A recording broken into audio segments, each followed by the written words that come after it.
A knock at my front door. The darkness settled in and the wind began to howl. I sat in my armchair, drinking my gin with a scowl. The roaring fire crackled and popped, bringing warmth to the cold and bitter November evening. Still, I shuddered, even though I did not know about the visitor I would soon be receiving. Alas, my glass stood empty save for the clink of the ice. On a night such as this, I knew one drink would not suffice.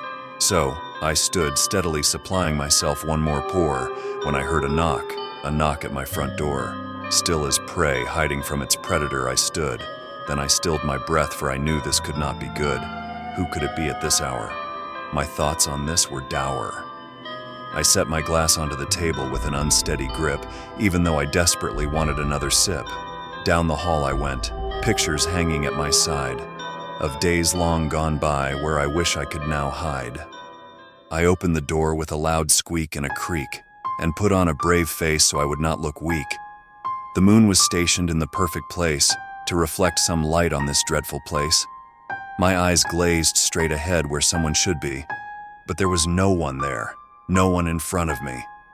I stood for a moment staring at the darkness of the night. Then I closed the door, pausing before returning to the light. Back through the hall I traveled, while my nerves became unraveled.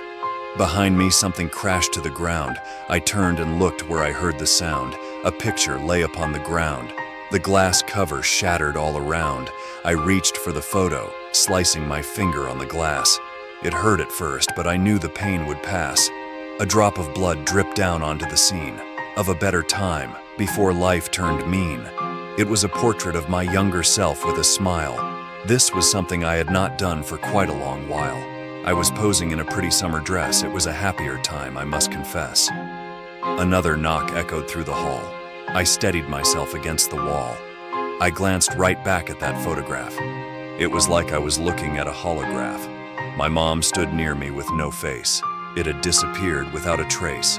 Blood streamed down from my bewildered eyes, and I held a knife to my surprise. The picture flew from my hand like a bird from a snake. This spurred a buried memory I just could not take.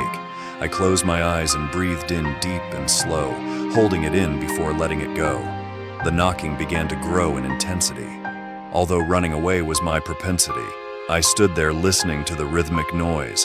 I struggled heavily to regain my poise. Back to the door I went, not sure what to anticipate. It was just a vision, I thought, as my fear began to dissipate. Silence overtook the night when I grabbed onto the door knob. Oh Lord, please take pity on this here poor slub. The door swung open with a mighty force. Like it was kicked in by an angry horse. It knocked me back onto the ground. But I looked outside and no one was around. Then I felt such a tremendous breeze. It instantly made my blood freeze. Through the hall it went as more pictures came crashing down. A cold chill came over me and I shivered in my nightgown. With a tightness in my chest, I knew I could not take a rest. So I stood and closed the door, and I hoped the knocking would be no more. One more drink, I thought. Yes, a drink to help me think. So I sauntered silently, sidling back inside my sitting room. Smoke slithered through the air, and it was colder than a forgotten tomb. Goosebumps sprouted atop my skin. I knew I had let something in. Then I saw the bump above the back of my chair. Even in the dark, I could tell someone was sitting there where I'd been before I heard the knock on my front door. The silence filling the room was suffocating, and I could not keep from hesitating. While I stood, the figure sat motionless, which filled me up with such great hopelessness. I gathered my nerves and walked through the cold air, keeping my distance from the guest in my chair. I made my way over to the hearth, still giving the chair a wide berth. Then I turned around to see a ghastly sight in front of me. My hand went to the wall so I would not crash and fall. This thing had me under its sway. My eyes just would not turn away.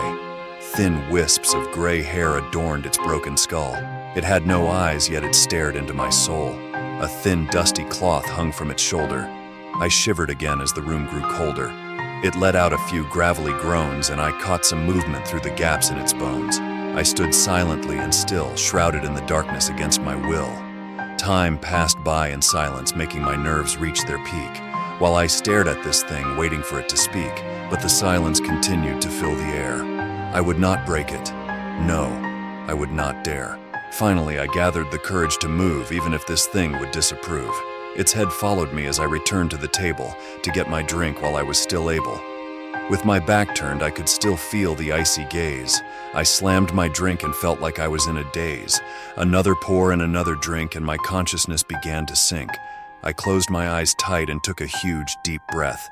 Then I heard a noise behind me and was overcome with the smell of death. A bony hand gripped my shoulder, and I felt its fingers pierce through my skin. In my mind, I saw its face with a devilish grin. I screamed in pain before falling onto the floor. It lunged toward me, and I became conscious no more. I awoke on the floor next to some broken glass, and a headache I knew would not soon pass. My body hurt, and I felt my shoulder ache. I had a feeling of dread I just could not shake. Then I thought it had to be just a nightmare, but it had given me such a fright there. I gathered myself up off the thin carpeted floor and looked at my watch. It was 3:45. It was past time to lay myself down for a long rest. I was ready to curl up, like a bird in its warm nest. I looked to my right and saw broken frames and pictures scattered throughout the hall, and a spatter of red all across the wall. I stumbled to my room and fell on my bed. Horrifying memories filled my head of what I had done so long ago. I thought I had buried it far below. Sleep did not come easy, and I began to feel a little queasy. This vision of mine had shaken me right to my core, but then I began to drift off until I heard a knock at my front door.